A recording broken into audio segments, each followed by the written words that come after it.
What's up, YouTube? So, in this video, I'm going to be talking about, it's another Star Wars What If video. I was hoping to get this out on May 4th, but it just didn't happen that way. But I'm still going to put this out regardless. And the What If that I'm going to be doing today is, what if Qui-Gon Jinn managed to defeat Darth Maul in Phantom Menace? So, the way this would play out in my mind is, Qui-Gon basically just held out a little bit longer until Obi-Wan could get through the blast doors to help him defeat Maul. And there'd be a lot of different implications if this ended up happening. I still think that Obi-Wan would end up becoming a Jedi Knight. Because his apprenticeship was over, and he became a Jedi Knight immediately after Phantom Menace anyway, and I think that would still remain that would still be the same. And also, that would mean that Qui-Gon Jinn would remain Anakin's master, which would turn Anakin into a very different Jedi than the one that he became under Obi-Wan's teachings. Obi-Wan was a good master to Anakin, but his inexperience and honestly just his attitude just wasn't really right for Anakin per se. At least not as well as Qui-Gon. I think Qui-Gon would have been the ideal master for someone like Anakin. So first off, most likely Anakin would be taught Form 4, Ataru, as far as his lightsaber form. That's the form that Qui-Gon preferred. And it's honestly something that really plays to Anakin's strengths anyway. Ataru is the most physically demanding lightsaber form. It demands a lot of acrobatics, a lot of physical strikes in combination with your lightsaber attacks. And Anakin was a pretty strong and fast person, so I think Ataru would be very effective for him. Obi-Wan favored Sarisu, which is a mostly defensive lightsaber form, which Anakin did know Sarisu, but he ended up using Form 5 Juyo instead. Because Anakin pretty much wanted to be able to attack instead of just waiting and counterattacking. But Form 4 is probably the most aggressive form in the Jedi Order, because they don't really allow Form 7. Mace Windu uses it, but that's a rare exception. But I do believe that Qui-Gon would have been probably the more ideal master for Anakin, like I said. He went against what a lot of the Jedi Council's thoughts were. His eyes was he wasn't so much interested in serving the Republic as he was pretty much serving the Force itself. Which is actually why he was never given the rank of Master, because he went against what the Jedi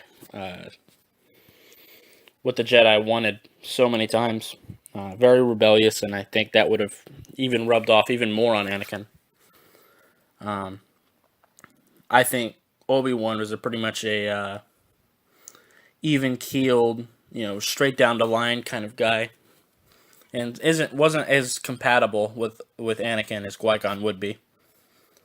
I think Qui-Gon Jinn would have been more accepting of Anakin's faults. Anakin was always a very angry child.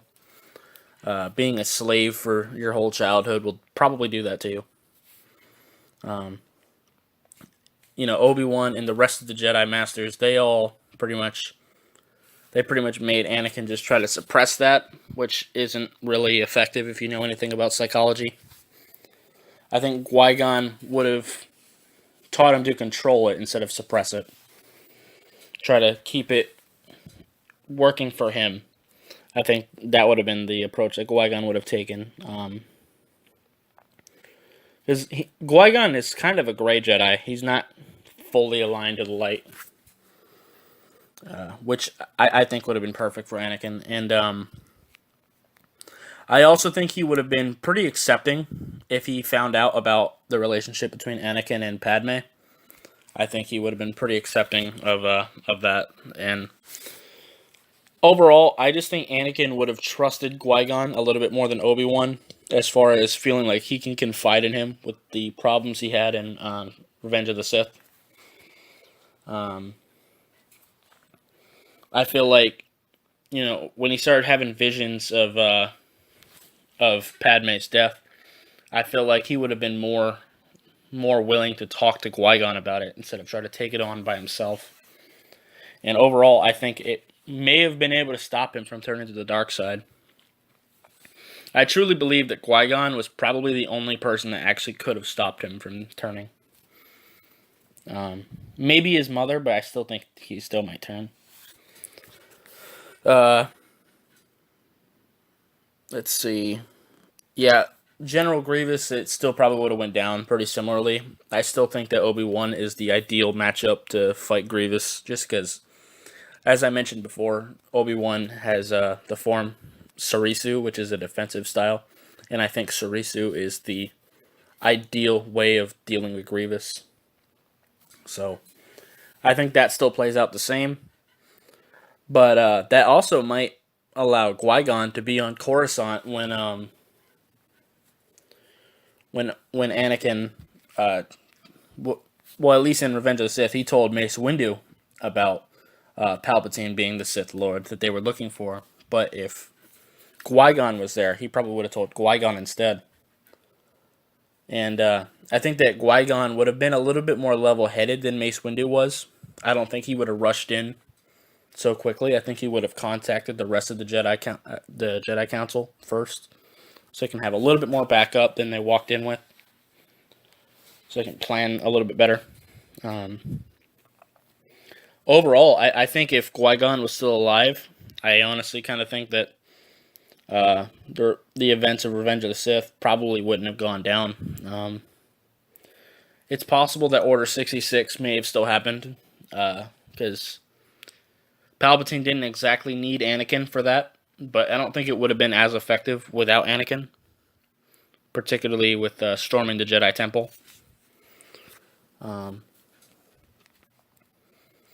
yeah, I think Anakin likely would have stayed to light.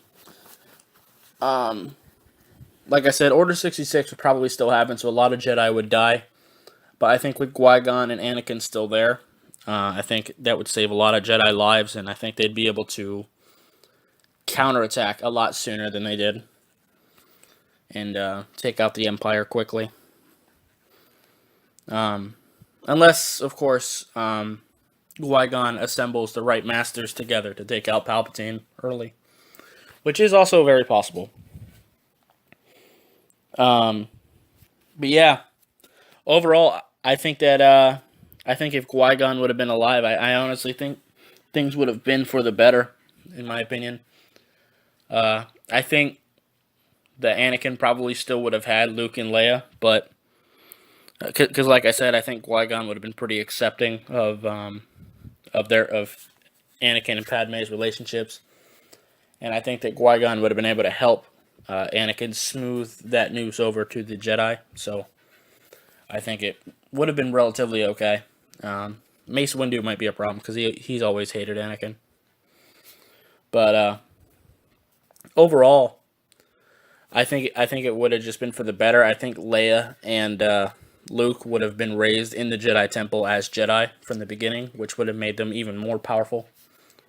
Particularly Leia, because she didn't ever really become that powerful, considering her possibilities. But in this scenario, they both become probably Jedi Masters by the end of it. But yeah, that's all I really got for this video. If you liked it, if you could please hit the like button, it would be greatly appreciated. If you have any questions or comments, leave in the comments down below, and I'll see you next time. Bye, guys.